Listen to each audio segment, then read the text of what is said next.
हर हर महादेव दोस्तों, स्वागत है आपका अपने YouTube चैनल पर। दोस्तों, आज की इस वीडियो में हम बात करेंगे भारत के प्रसिद्ध 12 ज्योतिर्लिंग मंदिरों में से एक श्री त्र्यंबकेश्वर मंदिर के बारे में। इस वीडियो में हम आपको त्र्यंबकेश्वर मंदिर की यात्रा से जुड़ी सभी जानकारियां देने की कोशिश करेंगे। जैसे आप त्र्यंबकेश्वर मंदिर कैसे जाएं, त्र्यंबकेश्वर मंदिर के आसपास में कहाँ ठहरे और कितने बजट में ठहरे, त्र्यंबकेश्वर मंदिर में दर्शन कैसे करें और मंदिर में दर्शन करने के बाद आप कहाँ पर घूमने के लिए जा सकते हैं।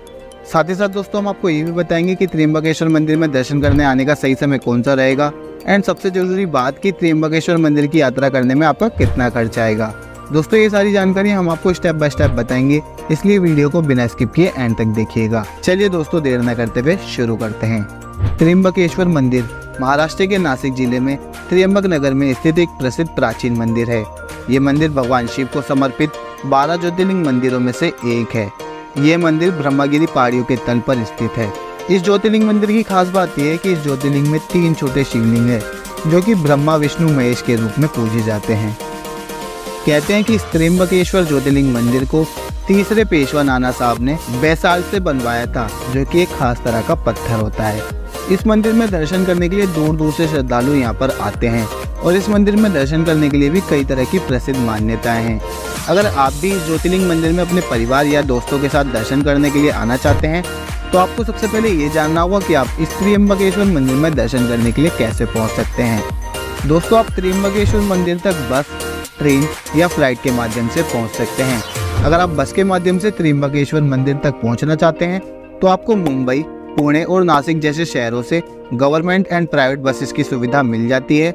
आप वहां से बसेस के थ्रू आ सकते हैं, या फिर आपको नासिक रेलवे स्टेशन के पास से ही CNG बसेस मिल जाती हैं, जो कि आपको मंदिर तक ड्रॉप कर देती हैं। एंड दोस्तों, अगर आपको रेलवे स्टेशन के पास से भी ये बसेस नहीं मिलती है, तो आप नासिक के CBS बस स्टैंड पर रेलवे स्टेशन से बाय ऑटो पहुंचकर वहां से डेली बेसिस पर चलने वाली सरकारी बसेस के थ्रू त्र्यंबकेश्वर मंदिर तक पहुंच सकते हैं। इन बसेस से जाने का किराया 50 रुपए से लेकर 80 रुपए तक का रहता है। नासिक से त्र्यंबकेश्वर मंदिर की दूरी लगभग 28 किलोमीटर की है, तो आपको इन बसेस के थ्रू मंदिर तक पहुंचने में लगभग 1 घंटे का समय लग जाता है। एंड अगर आप अपनी फैमिली के साथ जा रहे हैं, आप रेलवे स्टेशन के पास से ही टैक्सी स्टैंड से टैक्सी बुक करके भी त्र्यंबकेश्वर मंदिर तक जा सकते हैं। टैक्सी बुकिंग आपको 800 रुपये तक में हो जाती है एक तरफ की। अगर आप आना जाना करेंगे तो 1500 से 1600 रुपये तक में आपकी आना जाना भी हो जाता है टैक्सी के थ्रू। और अगर आप ट्रेन के माध्यम से त्र्यंबकेश्वर मंदिर तक पहुंचना चाहते हैं, तो आप अपने शहर से नासिक रोड रेलवे स्टेशन तक ट्रेन के थ्रू पहुंच सकते हैं। Nashik road railway station Bharat के कई बड़े शहरों से ट्रेन के माध्यम से वेल कनेक्टेड है। आप अपने शहर से नासिक रोड रेलवे स्टेशन तक पहुंचकर वहां से प्राइवेट बसेस, गवर्नमेंट बसेस या फिर टैक्सी के थ्रू मंदिर तक पहुँच सकते हैं, जैसे कि मैंने आपको पहले भी बताया था। एंड अगर आप फ्लाइट के थ्रू त्र्यंबकेश्वर मंदिर तक पहुँचना चाहते हैं, तो आप नासिक एयरपोर्ट तक बाय फ्लाइट आ सकते हैं। अगर आपको नासिक एयरपोर्ट के लिए फ्लाइट नहीं मिलती है, तो आप मुंबई एयरपोर्ट या फिर पुणे एयरपोर्ट पहुंचकर वहां से बसेस या फिर टैक्सी के थ्रू नासिक तक पहुंच सकते हैं, या फिर त्र्यंबकेश्वर मंदिर तक पहुंच सकते हैं। और नासिक एयरपोर्ट से त्र्यंबकेश्वर मंदिर की दूरी लगभग 50 किलोमीटर की है। आप टैक्सी के थ्रू इस दूरी को पूरा कर सकते हैं। तो दोस्तों, अब आप त्र्यंबकेश्वर मंदिर तक पहुँच जाएंगे, तो अब बात कर लेते कि आप कहाँ पर ठहर सकते हैं और कितने बजट में ठहर सकते हैं। दोस्तों, आपके ठहरने के लिए 2 ऑप्शन मिलते हैं। अगर आप ट्रेन के थ्रू आ रहे हैं, तो आप नासिक में भी रेलवे स्टेशन के पास में ठहरने की व्यवस्था कर सकते हैं। आपको वहां पर 1000 रुपए से लेकर 3 से 4000 रुपए में होटल अच्छी तरह से देखने को मिल जाते हैं। एंड अगर आप त्र्यंबकेश्वर मंदिर के आसपास में ठहरने की व्यवस्था करना चाहते हैं, तो यहाँ पर आपको ठहरने के लिए काफी सारे ऑप्शन देखने को मिल जाते हैं। लाइक आपको यहाँ पर डॉर्मेट्री मिल जाती है 300 रुपए तक में ठहरने के लिए।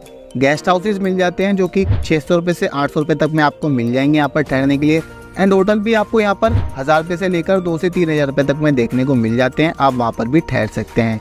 और दोस्तों, यहाँ पर आपको ठहरने के लिए एक और ऑप्शन मिलता है, जहाँ पर ज्यादातर श्रद्धालु ठहरने की व्यवस्था करते हैं। त्र्यंबकेश्वर में ही आपको गजानन महाराज धर्मशाला भी देखने को मिलती है, जहाँ पर आपको ठहरने के लिए डॉर्मेट्री 60 रुपए से लेकर 70 रुपए तक में मिल जाती है। एंड रूम्स लगभग 500 रुपए तक में आपको मिल जाते हैं। यहाँ पर भी आप अपने ठहरने की व्यवस्था कर सकते हैं। अगर आप सस्ते बजट में ठहरने की व्यवस्था ढूंढ रहे हैं, तो आपके लिए ये बेस्ट रहेगा। एंड दोस्तों, अगर बात करें कि यहाँ पर खाने पीने की क्या व्यवस्था रहेगी, तो आपको यहाँ पर खाने पीने के लिए कोई समस्या नहीं होने वाली है।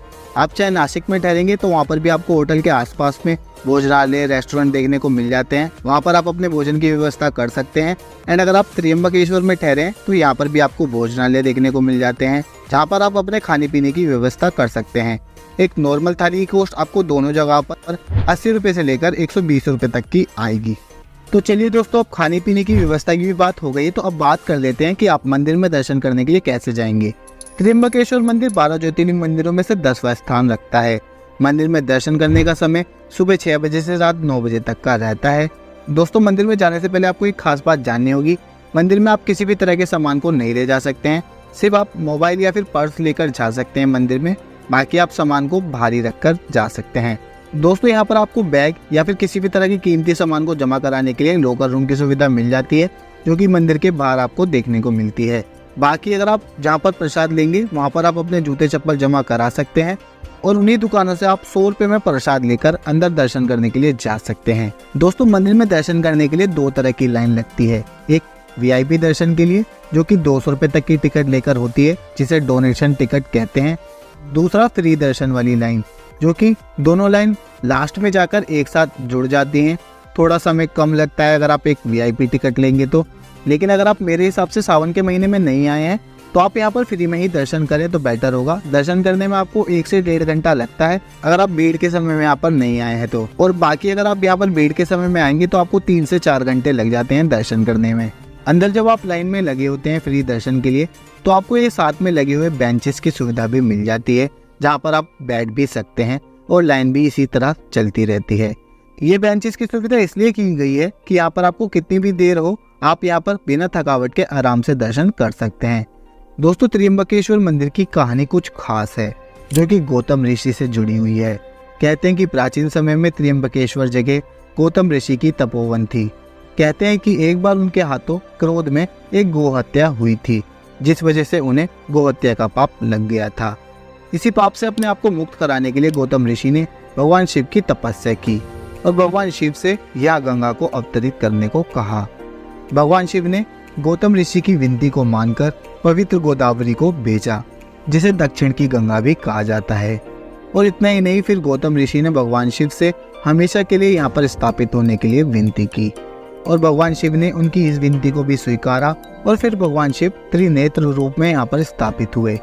मंदिर के अंदर आपको शिवलिंग के दर्शन स्क्रीन के थ्रू दिखाए जाते हैं या फिर आप शीशे के थ्रू देख सकते हैं।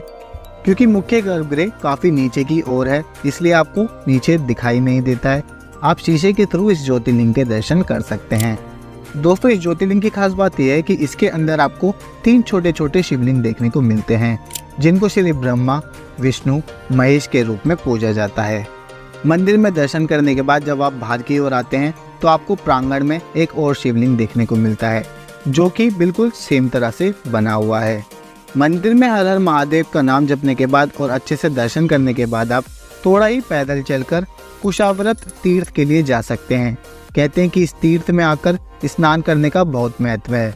कुंभ के मेले के दौरान तो यहाँ पर काफ़ी भीड़ भी देखने को मिलती है। आप यहाँ पर आकर स्नान कर सकते हैं।